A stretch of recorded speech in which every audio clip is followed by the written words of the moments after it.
Thank you for joining Wars of the Roses. And this is Puerility of Freemasonry from the Encyclopedia of Freemasonry by Albert G. Mackey. Puerility of Freemasonry. The absurdities and puerilities of Freemasonry are fit only for children and are unworthy of the time or attention of wise men. Such is the language of its adversaries, and the apothegm is delivered with all that self-sufficiency which shows that the speaker is well satisfied with his own wisdom and is very ready to place himself in the category of those wise men whose opinion he invokes. This charge of a puerility of design and object of Freemasonry is worth examination. Is it then possible that those scholars of unquestioned strength of intellect and depth of science, who have devoted themselves to the study of Freemasonry, and who have in thousands of volumes given the result of their researches, have been altogether mistaken in the direction of their labors, and have been seeking to develop not the principles of a philosophy, but the mechanism of a toy? Or is the assertion that such is the fact a mere sophism, such as ignorance is everyday uttering, and a conclusion to which men are most likely to arrive when they talk of that of which they know nothing, like the critic who reviews a book that he has never read, or the skeptic who attacks a creed that he does not comprehend? Such claims to an inspired infallibility are not uncommon among men of unsound judgment. Thus, when Gall and Spurzheim first gave to the world their wonderful discoveries in reference to the organization and the functions of the brain, discoveries which have since wrought a marked revolution in the sciences of anatomy, physiology, and ethics, the Edinburgh reviewers attempted to demolish these philosophers and their new system, but succeeded only in exposing their own ignorance of the science they were discussing. Time, which is continually evolving truth out of every intellectual conflict, has long since shown that the German philosophers were right, and that their Scottish critics were wrong. How common is it, even at this day, to hear men deriding alchemy as a system of folly and imposture, cultivated only by madmen and knaves, when the researches of those who have investigated the subject without prejudice, but with patient learning, have shown, without any possibility of doubt, that these old alchemists, so long the objects of derision to the ignorant, were religious philosophers, and that their science had really nothing to do with the discovery of an elixir of life or the transmutation of the baser metals into gold, but that they, like the Freemasons, with whom they have a strong affinity concealed under profound symbols, intelligible only to themselves, the search after divine truth and the doctrine of immortal life. Truth was the gold which they eliminated from all mundane things, and the immortality of the soul was the elixir of everlasting life which perpetually renewed youth and took away the power of death. So it is with Freemasonry. Those who abuse it know nothing of its inner spirit, of its profound philosophy, of the pure religious life that it inculcates. To one who is at all acquainted with its organization, Freemasonry presents itself under two different aspects. First, as a secret society distinguished by a peculiar ritual.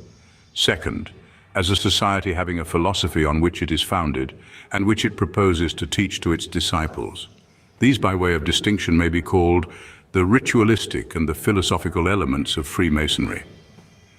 The ritualistic element of Freemasonry is that which relates to the due performance of the rites and ceremonies of the order.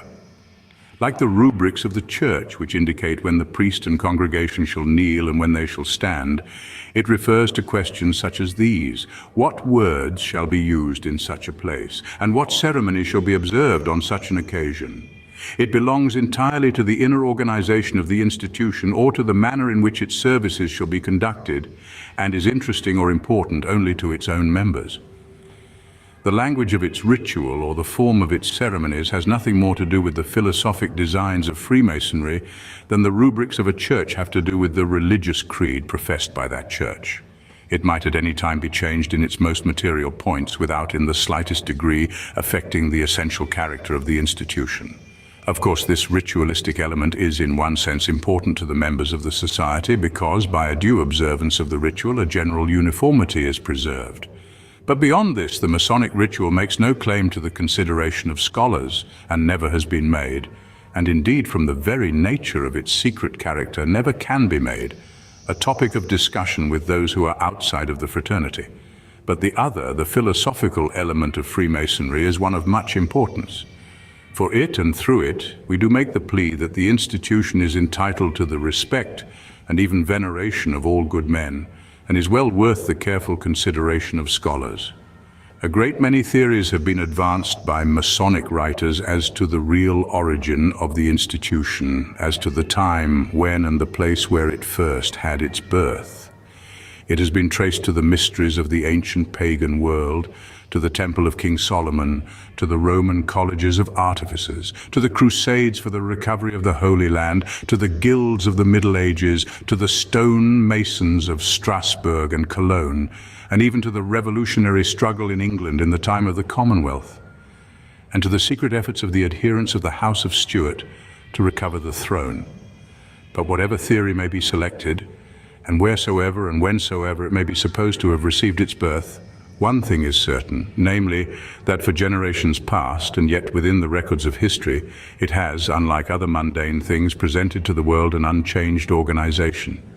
Take, for instance, the theory which traces it back to one of the most recent periods, that, namely, which places the organization of the Order of Freemasons at the building of the Cathedral of Strasbourg in the year 1275. During all the time that has since elapsed, full 600 years, how has Freemasonry presented itself? Why, as a brotherhood organized and controlled by a secret discipline, engaged in important architectural labors, and combining with its operative tasks speculations of great religious import? If we see any change, it is simply this, that when the necessity no longer existed, the operative element was laid aside, and the speculative only was retained, but with a scrupulous preservation, as if it were for purposes of identification, of the technical language, the rules and regulations, the working tools, and the discipline of the operative art. The material only on which they wrought was changed. The disciples and followers of Erwin of Steinbach, master builder of Strasbourg, were engaged, under the active influence of a profoundly religious sentiment, in the construction of a material edifice to the glory of God. The more modern workers in Freemasonry are under the same religious influence, engaged in the construction of a spiritual temple. Does not this long continuance of a brotherhood employed in the same pursuit, or changing it only from a material to a spiritual character, but retaining its identity of organization, demand for itself some respect, and if for nothing else, at least for its antiquity, some share of veneration? But this is not all. This society, or brotherhood, or confraternity, as it might more appropriately be called, is distinguished from all other associations by the possession of certain symbols, myths, and above all else a golden legend, all of which are directed to the purification of the heart, to the elevation of the mind, to the development of the great doctrine of immortality. Now the question where and when these symbols, myths, and legends arose is one that is well worth the investigation of scholars, because it is intimately connected with the history of the human intellect. Did the stonemasons and building corporations of the Middle Ages invent them? Certainly not, for they are found in organizations that existed ages previously. The Greeks at Eleusis taught the same dogma of immortal life in the same symbolic mode, and their legend, if it differed from the Masonic in its accidents, was precisely identical in its substance. For Hiram there was Dionysus, for the acacia the myrtle, but there were the same mourning, the same discovery, the same rejoicing because what had been lost was found, and then the same ineffable light and the same sacred teaching of the name of God and the soul's immortality. So an ancient orator who had passed through one of these old Greek lodges, for such without much violence of language they may well be called, declared that those who have endured the initiation into the mysteries entertain better hopes both of the end of life and of the eternal future. Is not this the very object and design of the legend of the master's degree? And this same peculiar form of symbolic initiation is to be found among the old Egyptians and in the island of Samothracia, thousands of years before the light of Christianity dawned upon the world to give the seal of its master and founder to the divine truth of the resurrection. This will not, it is true, prove the descent of Freemasonry as now organized from the religious mysteries of antiquity, although this is one of the theories of its origin entertained and defended by scholars of no mean pretension. But it will prove an identity of design in the moral and intellectual organization of all these institutions. And it will give the Masonic student subjects for profound study when he asks the interesting questions. Whence came these symbols, myths, and legends? Who invented them? How and why have they been preserved?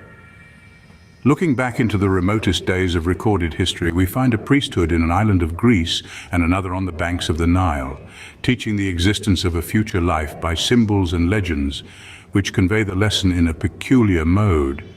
Now, after thousands of years have elapsed, we find the same symbolic and legendary method of instruction, for the same purpose, preserved in the depository of what is comparatively a modern institution. Between these two extremes of the long past and the present now, we find the intervening period occupied by similar associations, succeeding each other from time to time and spreading over different countries, but all engaged in the same symbolic instruction, with substantially the same symbols and the same mythical history. Does not all this present a problem in moral and intellectual philosophy and in the archaeology of ethics, which is well worthy of an attempted solution? How unutterably puerile seem the objections and the objurgations of a few contracted minds guided only by prejudice when we consider the vast questions of deep interest that are connected with Freemasonry as a part of those great brotherhoods that have filled the world for so many ages. So far back, indeed, that some philosophic historians have supposed that they must have derived their knowledge of the doctrines which they taught in their mystic assemblies from direct revelation through an ancient priesthood that gives no other evidence of its former existence but the results which it produced. Man needs something more than the gratification of his animal wants. The mind requires food as well as the body, and nothing can better give that mental nutriment than the investigation of subjects which relate to the progress of the intellect and the growth of the religious sentiment. Again, man was not made for himself alone. The old Stoic lived only for and within himself, but modern philosophy and modern religion teach no such selfish doctrine. Man is but part of the great brotherhood of man, and each one must be ready to exclaim with the old poet Homo sum, humani nihil and me alienum puto. This means in the Latin, I am a man, and I deem nothing relating to mankind to be foreign to my feelings. Men study ancient history simply that they may learn what their brother men have done in former times, and they read the philosophers and poets of Greece and Rome that they may know what were the speculations of those old thinkers. They strive to measure the intellect of man as it was then and as it is now, because the study of the growth of intellectual philosophy and the investigation of the mental and moral powers come home to us all as subjects of common interest. Looking then upon Freemasonry as one of those associations which furnish the evidence and the example of the progress of man in intellectual, moral, and religious development, Dr. Mackey concludes by saying we may well claim for it that its design, its history, and its philosophy, so far from being puerile, are well entitled to the respect of the world and are worth the careful research of scholars. Thank you for watching, and please don't forget to share, like, subscribe, and comment. And if you can, please consider donating to Wars of the Roses. Links to PayPal and Patreon are in the description. Thank you so very much.